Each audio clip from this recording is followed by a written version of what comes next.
Now, I'd like to call upon the stage Dr. Ullas Changalkar to share a few words with us. Please.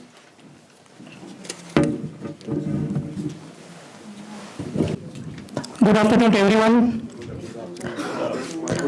Respected guys, respected Chief Guest of today's function, the Chairperson of SCST Commission for Goa, Advocate and Engineer Deepak Karmalkar sir,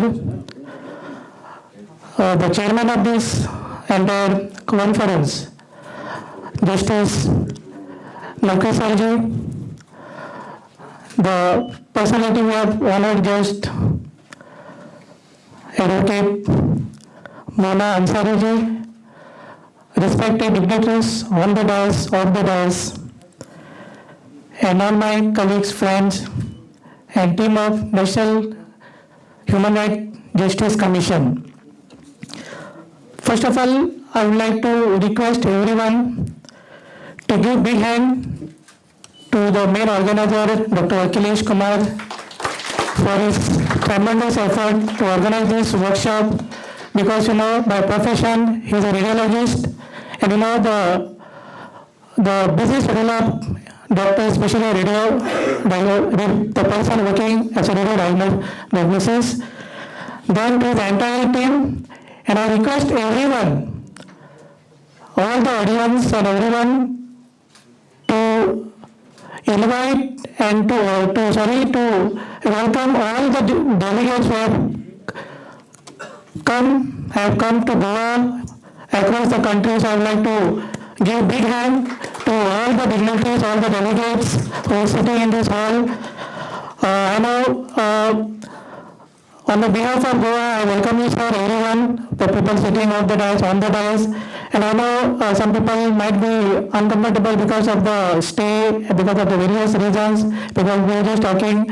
I think some people have just reached 3 a.m. in the morning, so definitely they will have a lot of this problem. Then if we have actually fall short, if we actually could not deliver to up to your expectations, please I'm sorry for that. I apologize on the behalf of Goan people and National Human Rights Justice Commission for your any uncomfort you have faced. Now to tell few things. Now when we are organized this first conference on human rights, and the theme for 2024 is slavery is a inhuman act and a crime. Now we all are soldiers of human right? And that's the reason we are here in this hall.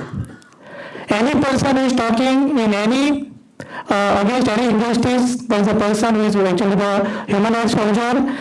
And rightly, the Dr. Luther King has said in 1963, injustice anywhere is threat to justice everywhere. And Lakshmi sir is here, and sir has worked almost for 34 years. Sir has served the country as a justice, 34 years, right sir? 34 years. And the doctor, and those who have seen the movie Jolly LLB, if you have seen the Jolly LLB, I don't know how many people actually stays in the hall till the last slide is actually get displayed. So if you see that movie, last part is displayed. Okay, this is a statement, the quote of Dr. Martin Luther King, who was, the big social reformer in USA, working for the blacks. And when we talk about injustice or right, what do you mean by human rights? What are human rights? So human rights is a broad term, and just the every people sitting here, the every person sitting here should understand. So I will like to continue my speech in Hindi. ये मानव अधिकार क्या है? इसकी क्यों जरूरत पड़ी? क्या कभी भारत में इंसान को इंसानियत जैसा सम्मान दिया जाता था? क्या कभी भारत में इंसानियत नाम की चीज थी? वो चीज थी तथागत भगवान बौद्ध के काल में और सम्राट अशोक के काल में। इसके पहले भी लोगों पे अन्याय होते थे, और सम्राट अशोक और जो सम्राट अशोक के रीति रिवाजों पे जब राज्य चलता था तब भी सभी लोगों के साथ, सभी सम्मान के साथ सभी को सम्मान दिया जाता था, सभी को अधिकार दिए जाते थे। और ये सभी चीजें डॉक्टर बाबा साहब आम्बेडकर ने भारत के संविधान में इसको एम्बॉडीड किया हुआ है। तो when we talk about human rights has been divided into so many things. Rights of human, अभी ऑलरेडी सबने बताया है, बोलने की आज़ादी, एक्सप्रेस करने की फ्रीडम ऑफ एक्सप्रेशन, मतलब बोलने की आज़ादी, लिखने की आज़ादी, अगर किसी के अन्याय हुआ तो उसके खिलाफ लिखने की आज़ादी, बोलने की आज़ादी, ये सब आज़ादी है, मतलब समता, स्वतंत्रता, बंधुता, न्याय। तो ये सब ऑलरेडी एक्चुअली हमारे फंडामेंटल राइट्स में डाल दिया है। और उसके बावजूद और ये जो डायरेक्टिव प्रिंसिपल्स, जो नीति निर्देशक तत्व, और हर एक इंसान का it is a right of every citizen of India to protect right of each and every individuals. और इसको सब हम जब ह्यूमन राइट्स की बात करते हैं तो this has been actually given in directive principle, is one of the part of Indian constitution. What are the rights of human? What are the rights of woman? अगर देखा जाए, human, man and woman are not same in India. अगर आप देखें, कोई भी आप जो लेबर काम जो अपनी औरतें काम करती है, I have actually served migrant labourers coming from across the country, specially Jharkhand, Uttar Pradesh, then UP, Bihar. I have actually checked them. I am a professor, I am a medical doctor working in Goa Medical College for last 21 years as a faculty. So, as of my service to mankind, I have actually worked with this migrant labor. I have seen their condition in which they live. हम अगर उनके अगर जिस व्यवस्था में रहते हैं, हम सोच भी नहीं सकते। और ऐसे लोगों को मैं चेक करता था, उनको एग्जामिन करता था, उनको मैं दवाइयाँ देता था। और आपको देखा जाए, पहले भारत में 12 घंटे की ड्यूटी होती थी, इसको डॉक्टर बाबा साहेब अम्बेडकर ने 8 घंटे पे ले आए। ये भी ह्यूमन राइट है। और आज अगर आप देखोगे तो ये सब लेबर्स है, उनको 16 घंटे काम करना पड़ता है। This is also violation of human right. क्योंकि हमें पता ही नहीं रहता है, हम जो आलीशान बिल्डिंग में रहते हैं और जिस बिल्डिंग बनाने का काम करते हैं, वो बेचारे लेबर की क्या हालत होती है। और women in India, are really women free in India? अगर देखा जाए, वो जो औरतें जो काम, महिलाएं जो काम करती है, उनको आधी सैलरी दी जाती है। लेकिन सरकार में नौकरी में या सेमी गवर्नमेंट या प्राइवेट में parity in salary. How this came into force? हमें बोनस मिलता है, बोनस कैसे हुआ? क्योंकि लोगों पे यहाँ पे अन्याय होता था। तो बोनस की बहुत बड़ी हिस्ट्री है जो डॉक्टर बाबा साहब अम्बेडकर की वजह से मिली है। और बहुत बड़ी बात मैं आपको बताना चाहता हूँ, this was historic actually, and the evidence. Hindu code bill पता है, सब लोगों को पता होगा Hindu code bill. Although the name was Hindu, but this rule was for in favour of every woman in India. माना हिंदू कोड बिल था, लेकिन सभी धर्मों के महिलाओं के लिए था, जो एक एक करके बाद में आया। तो ये बिल जब पास नहीं हुआ, somewhere in 1950, 52, शायद 51, actually I don't know the exact year, but ये जब बिल पास नहीं हुआ पार्लियामेंट में, तब बाबा साहब अपने चैम्बर में बैठे थे। आज जो हमारी जो महिलाओं को जो डिवोर्स लेने का अधिकार है, अपने पिताजी की प्रॉपर्टी में अधिकार है, बच्चे एडॉप्ट करने का अधिकार है, कोर्ट में जाने का अधिकार है। अगर हमको कुछ दे नहीं रहे अपने पिता की प्रॉपर्टी में से, तो कोर्ट में जाने का अधिकार है।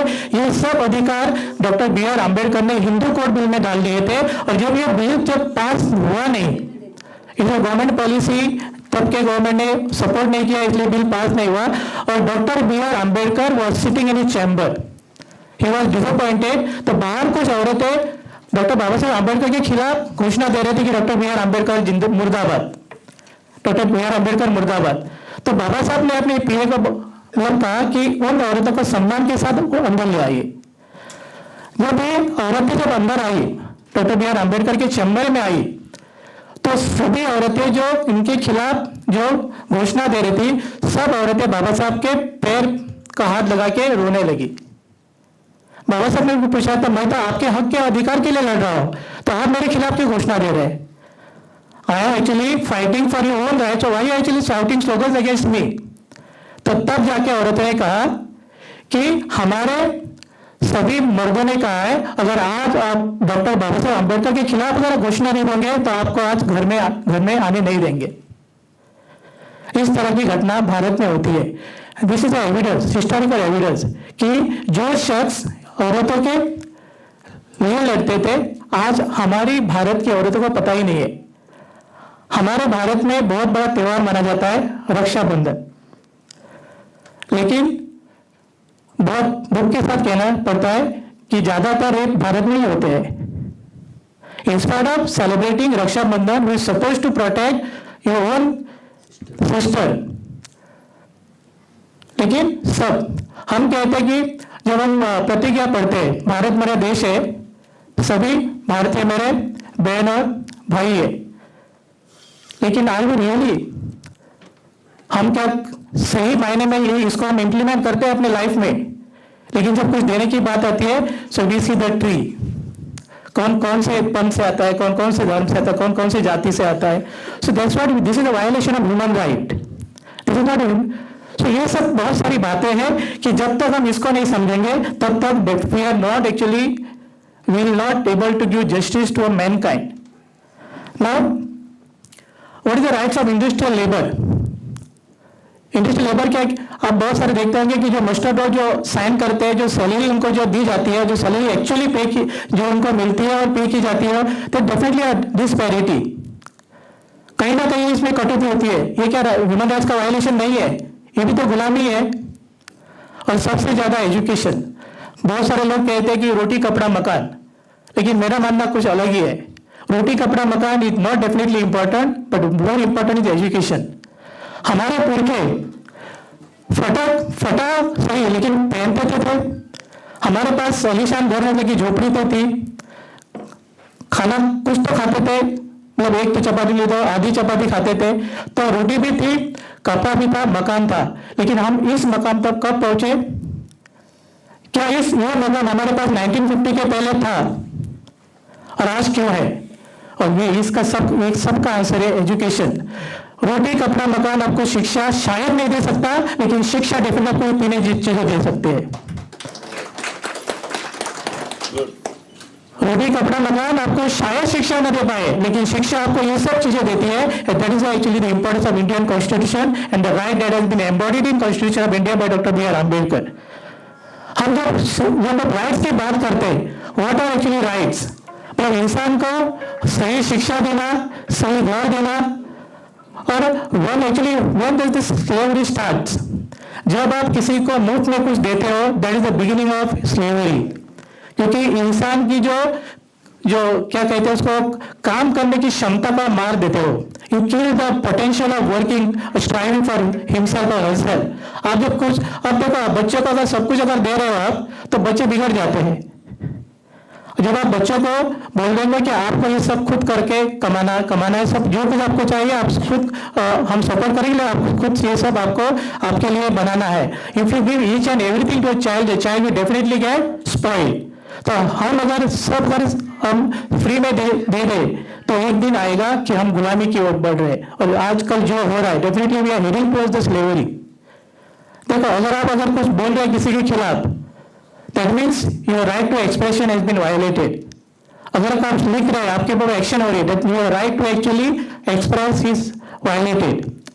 अगर कोई आप कोई जा नहीं पा रहे, अगर आपको कहीं रोक दिया जाता है, तो that is actually your right, मतलब your dignity कहीं ना वायलेशन हो रहा है। each and every your right, each and every human has the every right।